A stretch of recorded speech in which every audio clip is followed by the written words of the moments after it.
శ్రీ గురుభ్యో నమః. హిమాలయన్ భక్తి టీవీ ప్రేక్షకులకు నమస్కారం.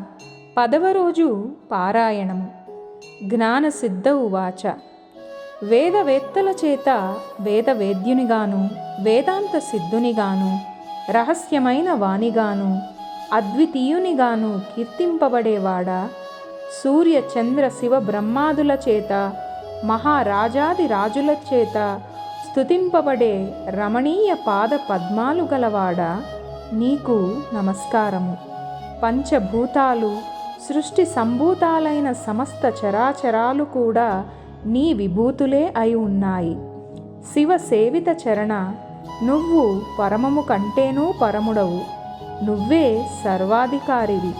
స్థావర జంగమ రూపమైన సమస్త ప్రపంచము కూడా దానికి కారణబీజమైన మాయతో సహా నీయందే ప్రస్ఫుటమవుతుంది.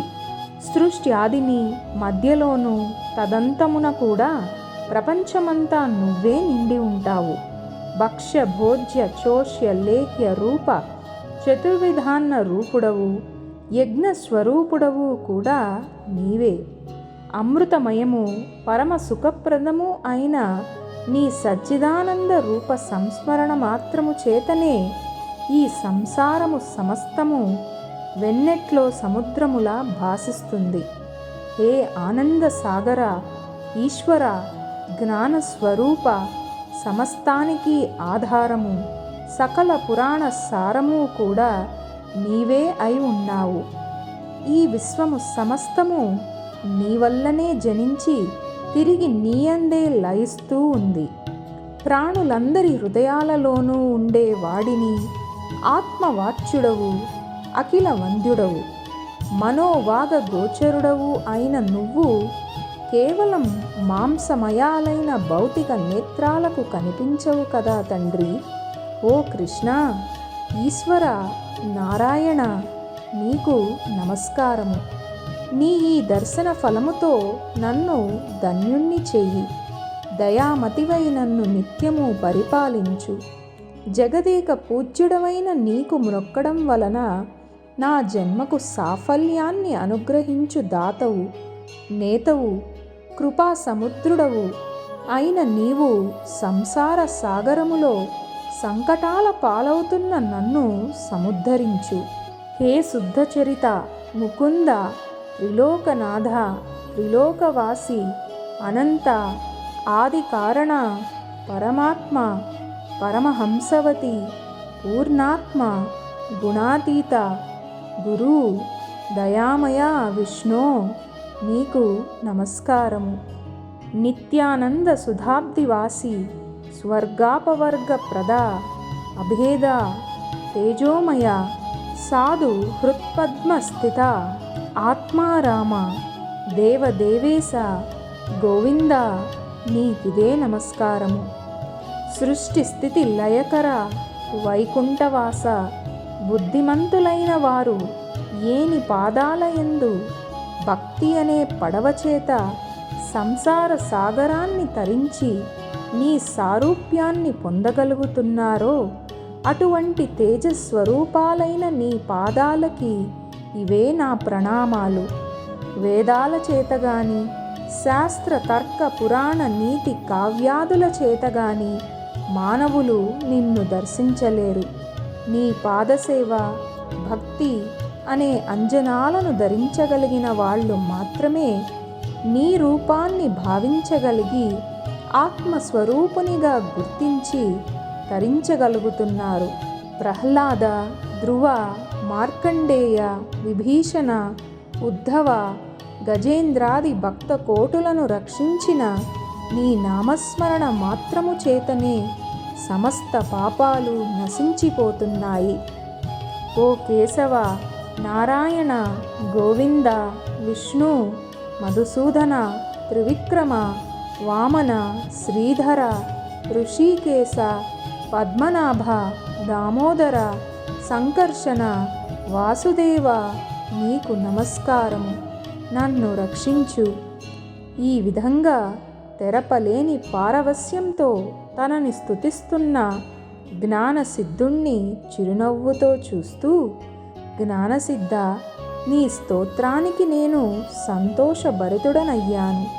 ఏమి వరం కావాలో కోరుకో అన్నాడు విష్ణుమూర్తి. హే జగన్నాథ, నీకు నాయందు అనుగ్రహమే ఉన్నట్లయితే నాకు సాలోక్యాన్ని అంటే వైకుంఠాన్ని ప్రసాదించమని కోరాడు జ్ఞానసిద్ధుడు.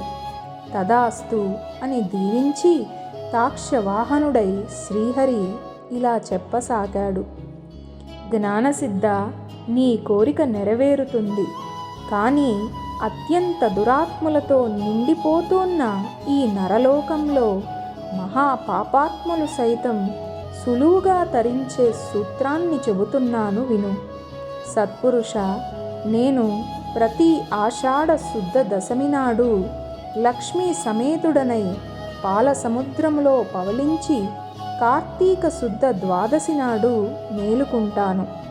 నాకు నిద్రా సుఖాన్నిచ్చే ఈ 4 నెలలు ఎవరైతే సద్వ్రతాలను ఆచరిస్తారో వారు విగత పాపులై నా సాన్నిధ్యాన్ని పొందుతారు. విఘ్నులు వైష్ణవులు అయిన నీవు, నీ సహవ్రతులు కూడా నేను చెప్పిన చాతుర్మాస్య వ్రతాచరణను చేయుడు. చాతుర్మాస్య వ్రతాచరణ శూన్యులైన వాళ్ళు బ్రహ్మహత్యా పాతక ఫలాన్ని పొందుతారని తెలుసుకోండి. నిజానికి నాకు నిద్ర, మెలకువ, కళ అనే అవస్థాత్రయమేదీ లేదు. నేను వానికి అతీతుడను. అయినా నా భక్తులను పరీక్షించడానికి నేనలా నిద్రామిషతో జగన్నాటక రంగాన్ని చూస్తుంటానని గుర్తించు.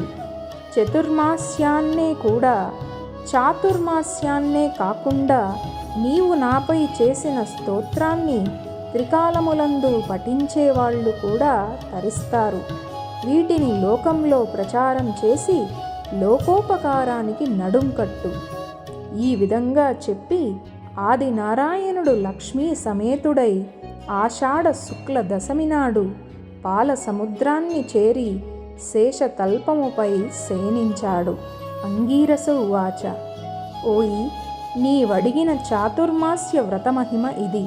దురాత్ములైనా పాపులైనా సరే హరిపారాయణులై ఈ చాతుర్మాస్య వ్రతాచరణ చేసే బ్రాహ్మణ, వైశ్య, క్షత్రియ, శూద్ర, స్త్రీ జాతుల వారందరూ కూడా తరించి తీరుతారు. ఈ వ్రతాన్ని చేయని వాళ్ళు గోత్రహత్యా ఫలాన్ని, కోటి జన్మలు సురాపానము చేసిన పాపాన్ని పొందుతారు. శ్రద్ధాభక్తులతో ఆచరించేవాళ్ళు 100 యజ్ఞాలు చేసిన ఫలాన్ని, అంత్యంలో విష్ణులోకాన్ని పొందుతారు. జనకుని కోరికపై వశిష్ఠుడు ఇంకా ఇలా చెప్పసాగాడు. ఓ మిథిలా రాజ్య ధౌరేయ, ఈ కార్తీక మహత్యమును గురించి అత్రి అగస్త్యమునుల నడుమ జరిగిన సంవాదమును తప్పనిసరిగా తెలుసుకోవాలి. ఒకనాడు అత్రి మహాముని అగస్త్యుని చూసి, కుంభసంభవ, లోకత్ర ఉపకారం కోసము కార్తీక మహత్య బోధకమైన ఒకానొక హరిగాథను వినిపిస్తాను, విను. వేదముతో సమానమైన శాస్త్రము గాని, ఆరోగ్యానికి ఈడైన ఆనందము గాని, హరికి సాటైన దైవము గాని, కార్తీకముతో సమానమైన నెల కాని లేవయ్యా. కార్తీక స్నాన దీపదానాలు, విష్ణువర్చన వలన కలిగే సమస్త వాంఛలు సమకూరుతాయి. ముఖ్యంగా కలియుగ ప్రాణులు కేవలం విష్ణుభక్తి వలన మాత్రమే విజయ, వివేక, విజ్ఞాన, యశోధన, ప్రతిష్టాన సంపత్తులను పొందగలుగుతారు. ఇందుకు సాక్షీభూతముగా పురంజయుని ఇతిహాసాన్ని చెబుతాను. పురంజయోపాఖ్యానము.